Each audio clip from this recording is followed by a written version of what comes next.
6h54, la question santé d'Europe 1. Thomas Soto.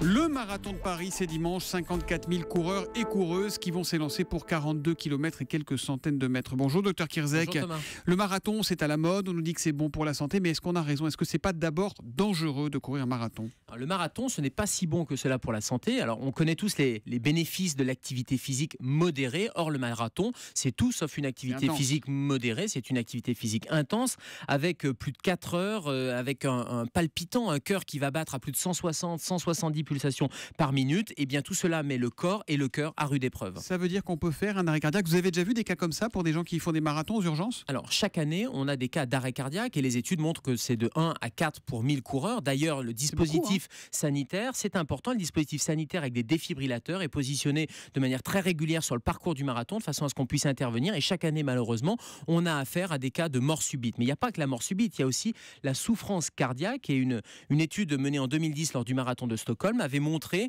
que quand on fait des prélèvements sanguins, on s'aperçoit que les marqueurs cardiaques, les marqueurs de souffrance cardiaque sont élevés chez les marathoniens, indépendamment de toute crise cardiaque. Donc le cœur est malmené. Il y a d'autres organes qui sont malmenés par ce marathon? Alors, il y a le système cardiaque, il y a le système cardiovasculaire. Les artères sont malmenées et on sait que 10% des coureurs ont des épaississements de calcaire, des plaques de calcaire qui risquent, même plusieurs années après le marathon, de se détacher et de faire un accident cardiaque. Donc les artères souffrent également et puis on sait que le système musculaire et tendineux est mis à rude épreuve également. Ça veut dire quoi? Qu'on se jette pas comme ça, on s'inscrit pas, il faut un entraînement très rigoureux. Est-ce qu'il faut même un suivi médical avant de se lancer dans un marathon? Alors c'est indispensable. Avant de participer à un marathon, il faut effectuer au minimum un électrocardiogramme, une épreuve d'effort ou un coroscanner, c'est-à-dire voir comment réagit le cœur à l'effort, est très conseillé notamment chez les plus de 40 ans et ça permet de détecter les anomalies ou de donner aussi des indices pour s'entraîner. Et l'entraînement, c'est aussi la clé, c'est-à-dire qu'on ne se lance pas comme ça du jour au lendemain dans un marathon. Il faut au minimum des séances d'entraînement, 4 hebdomadaires pendant 3 ou 4 mois. Donc là, le marathon qui a lieu à la fin de la semaine,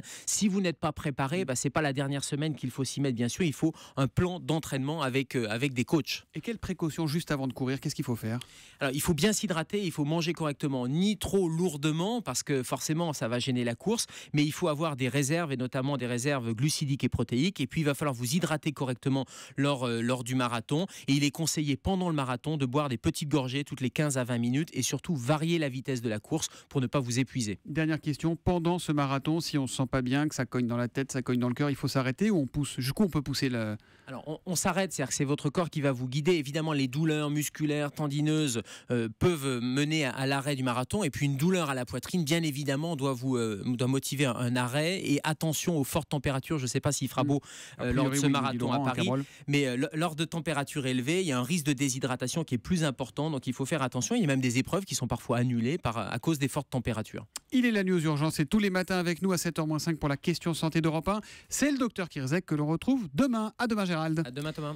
Europe 1, 6h57.